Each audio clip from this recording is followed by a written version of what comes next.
Our Heavenly Father has given Notre Père céleste a établi 2 lignes de communication qui le relient à ses enfants et que nous pouvons appeler la ligne personnelle et la ligne de la prêtrise. Si nous voulons qu'elle soit un guide pour nous, nous devons tous comprendre comment fonctionnent ces 2 lignes essentielles. Grâce à la ligne personnelle, nous prions directement notre Père céleste et il nous répond par les voies qu'il a choisies, sans intermédiaire mortel. Nous prions notre Père céleste au nom de Jésus-Christ et il répond par l'intermédiaire du Saint-Esprit et d'autres manières. La mission du Saint-Esprit est de témoigner du Père et du Fils pour nous guider vers la vérité et pour nous montrer tout ce que nous devons faire. Cette ligne de communication personnelle avec notre Père céleste, par l'intermédiaire du Saint-Esprit, est la source de notre témoignage de la vérité, de notre connaissance et des conseils que nous recevons de la part d'un Père céleste aimant. Elle est une partie essentielle de son merveilleux plan qui permet à chacun de ses enfants de recevoir le témoignage personnel de sa véracité. La ligne de communication personnelle directe avec notre Père céleste par l'intermédiaire du Saint-Esprit fonctionne sur la base de notre dignité et elle est si importante qu'il nous est commandé de renouveler nos alliances en prenant la Sainte Seine tous les dimanches. Nous nous qualifions ainsi pour être dignes de la promesse que nous aurons toujours son Esprit avec nous pour nous guider. En ce qui concerne cette ligne de communication personnelle avec le Seigneur, nous avons la même croyance et la même pratique que les chrétiens qui affirment que les intermédiaires entre Dieu et l'homme sont inutiles parce que nous avons tous un accès direct à Dieu selon le principe que Martin Luther appelait le sacerdoce universel. Je développerai ce point un peu plus loin. La ligne personnelle est d'une importance vitale pour les décisions personnelles et la direction de la famille. Malheureusement, certains membres de notre Église sous-estiment la nécessité de cette ligne personnelle directe. Parce que la direction par les prophètes est sans aucun doute très importante, la ligne de la prêtrise, qui fonctionne essentiellement pour les communications divines concernant les affaires de l'Église, certains membres désirent que les dirigeants de la prêtrise prennent des décisions à leur place, décisions qu'ils devraient prendre eux-mêmes en recevant l'inspiration par leur ligne de communication personnelle. Les décisions personnelles et la direction de la famille relèvent principalement de la ligne personnelle. Je me sens poussé à ajouter 2 autres avertissements dont nous devons nous souvenir concernant cette précieuse ligne de communication personnelle directe avec notre Père céleste. Tout d'abord, dans sa forme la plus complète, la ligne personnelle ne fonctionne pas indépendamment de la ligne de la prêtrise. Le don du Saint-Esprit, le moyen de communication entre Dieu et l'homme, est conféré par l'autorité de la prêtrise, par les hommes qui détiennent les clés de la prêtrise. Il n'est pas accordé simplement parce qu'on le désire ou qu'on a la foi. Et nous devons réaffirmer chaque jour de sabbat notre droit à la compagnie constante de l'Esprit en prenant dignement la Sainte Seine et en renouvelant les alliances d'obéissance et de service que nous avons contractées lors de notre baptême. De même, nous ne pouvons pas communiquer de manière fiable par l'intermédiaire de notre ligne personnelle si nous sommes désobéissants à la ligne de la prêtrise ou en désaccord avec elle. Le Seigneur a déclaré que les pouvoirs du ciel ne peuvent être maîtrisés ou utilisés que selon les principes de la justice. Malheureusement, il est courant chez les personnes qui enfreignent les commandements de Dieu ou qui désobéissent aux conseils donnés par leurs dirigeants de la prêtrise de déclarer que Dieu leur a révélé qu'elles sont dispensées d'obéir à tel commandement ou de suivre tel conseil. Ces personnes reçoivent peut-être des révélations ou de l'inspiration, mais elles ne proviennent pas de la source qu'elles imaginent. Le diable est le père des mensonges et il essaye toujours de contrarier l'œuvre de Dieu par des imitations habiles. Alors que notre Père céleste communique directement avec nous par l'intermédiaire du Saint-Esprit, grâce à notre ligne personnelle, la ligne de communication de la prêtrise, elle, nécessite des intermédiaires. Notre Sauveur Jésus-Christ, son Église et ses dirigeants ordonnés. Étant donné ce qu'il a réalisé grâce à son sacrifice expiatoire, Jésus-Christ a le pouvoir de fixer les conditions requises pour que nous soyons dignes des bénédictions de son expiation. C'est la raison pour laquelle nous avons des commandements et des ordonnances. C'est la raison pour laquelle nous faisons des alliances. C'est de cette façon que nous nous qualifions pour les bénédictions promises. C'est grâce à la miséricorde et à la grâce du Saint d'Israël que nous sommes tous sauvés après tout ce que nous pouvons faire. Pendant son ministère terrestre, Jésus-Christ a conféré l'autorité de la prêtrise qui porte son nom, et il a fondé l'Église qui porte aussi son nom. Dans cette dernière dispensation, l'autorité de la prêtrise a été rétablie et son Église a été réorganisée par l'intermédiaire des messagers célestes qui ont ordonné Joseph Smith le prophète. Cette prêtrise rétablie et cette Église de nouveau fondée sont au cœur de la ligne de la prêtrise. La ligne de la prêtrise est le canal par lequel Dieu a parlé à ses enfants dans les Écritures dans les temps anciens. Et c'est la ligne par laquelle il parle actuellement, par l'intermédiaire des enseignements et des conseils des prophètes et des apôtres vivants et des autres dirigeants inspirés. C'est de cette façon que nous recevons les ordonnances requises. C'est de cette façon que nous recevons des appels au service de son Église, dans son Église. Son Église est le canal et sa prêtrise est le pouvoir par lequel nous avons la bénédiction de participer ensemble aux activités de coopération qui sont essentielles à l'accomplissement de l'œuvre du Seigneur. Cela inclut la prédication de l'Évangile, la construction des temples et des églises et l'aide aux pauvres. Concernant cette ligne de prêtrise, nous croyons et nous pratiquons ce que certains chrétiens affirmaient, que les ordonnances ou sacrements faisant autorité sont indispensables et doivent être accomplis par des personnes autorisées et dotées de pouvoir par Jésus-Christ. Nous le croyons également, mais nous différons évidemment des autres chrétiens quant à la façon dont nous avons obtenu cette autorité. Certains membres ou anciens membres de notre Église ne voient pas l'importance de la ligne de la prêtrise. Ils sous-estiment l'importance de l'Église, de ses dirigeants et de ses programmes.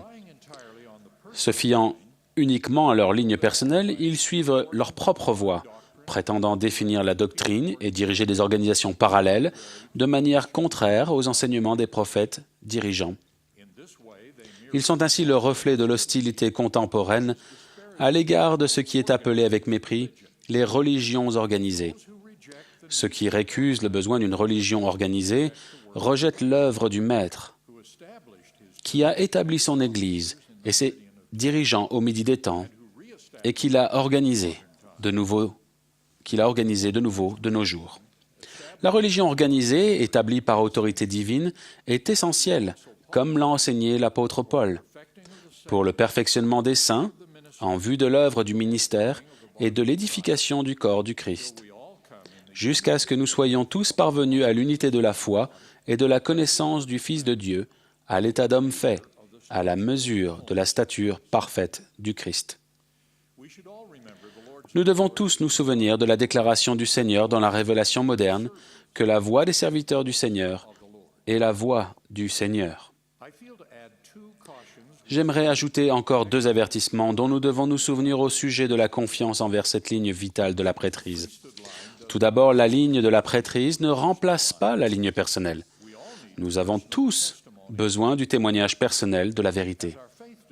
Pendant que notre foi se développe, nous nous appuyons nécessairement sur les paroles et la foi d'autres personnes comme nos parents, nos instructeurs ou nos dirigeants de la prêtrise. Mais si nous comptons sur un dirigeant de la prêtrise ou un instructeur pour recevoir notre témoignage personnel de la vérité, au lieu de le recevoir par la ligne personnelle, nous prenons toujours le risque de perdre notre foi à cause du comportement de cette personne. Pour ce qui est de l'acquisition, de la connaissance ou d'un témoignage mûr de la vérité, nous ne devons pas dépendre d'un intermédiaire mortel entre notre Père céleste et nous. Deuxièmement, Tout comme la ligne personnelle, la ligne de la prêtrise ne peut fonctionner en notre faveur que si nous sommes dignes et obéissants.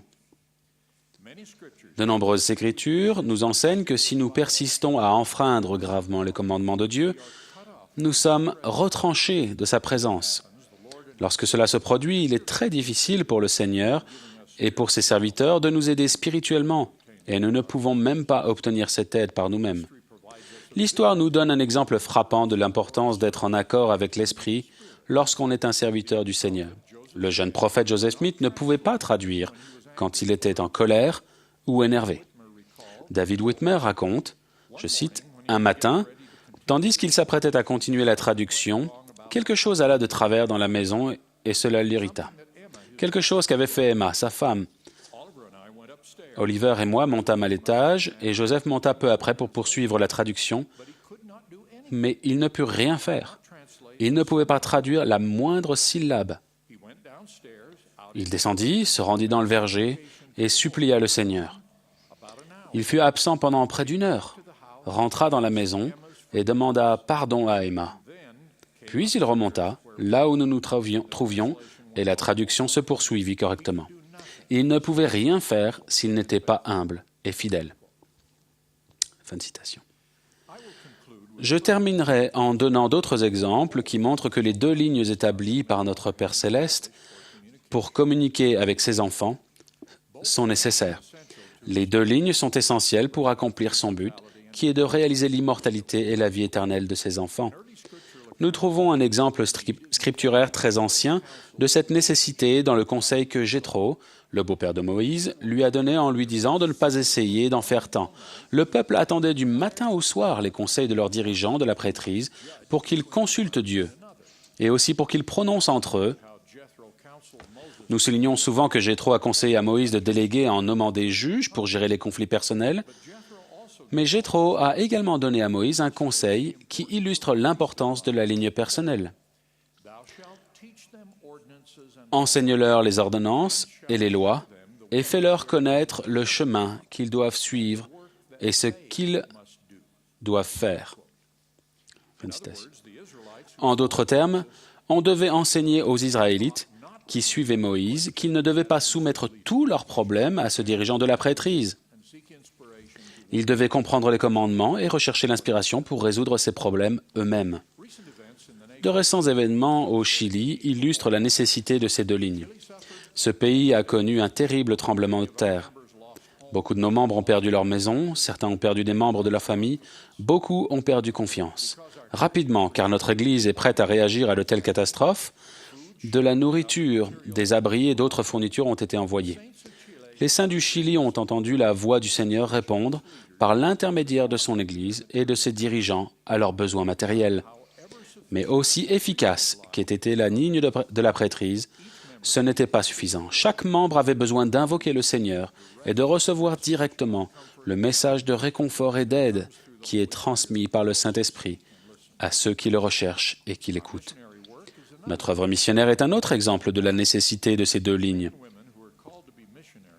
Les hommes et les femmes qui sont appelés à être des missionnaires sont dignes et désireux de servir grâce aux enseignements qu'ils ont reçus par l'intermédiaire de la ligne de la prêtrise et grâce aux témoignages qu'ils ont reçus par l'intermédiaire de leur ligne personnelle.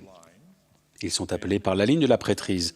Ensuite, en tant que représentants du Seigneur et sous la direction de la ligne de sa prêtrise, ils instruisent les amis de l'Église. Les personnes qui recherchent sincèrement la vérité écoutent les missionnaires qui les exhortent à prier pour savoir par elles-mêmes, par l'intermédiaire de la ligne personnelle, si le message est vrai. Un dernier exemple qui montre comment ces principes s'appliquent dans la famille et dans l'Église. Dans l'Église, toute autorité de la prêtrise fonctionne sous la direction de quelqu'un qui détient les clés appropriées. C'est la lignée de la prêtrise. Mais l'autorité qui préside la famille, qu'il s'agisse du père ou de la mère dans une famille monoparentale, fonctionne dans les affaires familiales sans qu'il soit nécessaire d'obtenir l'autorisation de quelqu'un détenant les clés de la prêtrise. Il en est de même pour la ligne personnelle. Les 2 lignes doivent fonctionner dans notre vie familiale et dans notre vie personnelle si nous voulons progresser et accomplir la destinée qui a été prévue par notre Père céleste pour ses enfants. Nous devons utiliser de façon équilibrée à la fois la ligne personnelle et la ligne de la prêtrise pour parvenir à la progression qui est le but de la vie dans la condition mortelle. Si la pratique religieuse personnelle dépend trop de la ligne personnelle, l'individualisme prend le pas sur l'importance de l'autorité divine. Si la pratique religieuse personnelle se repose trop sur la ligne de la prêtrise, la progression personnelle en souffre. Les enfants de Dieu ont besoin des deux lignes pour accomplir leur destinée éternelle. L'Évangile rétabli enseigne les deux et l'Église rétablie donne accès aux deux. Je témoigne que le président Thomas S. Monson est le prophète du Seigneur qui détient les clés qui gouvernent la ligne de la prêtrise. Je témoigne que Jésus-Christ est le Seigneur, dont c'est ici l'Église. Et je témoigne de l'Évangile rétabli, dont chacun de nous peut connaître la véracité grâce à la précieuse ligne personnelle qui le relie à notre Père céleste. Au nom de Jésus-Christ. Amen.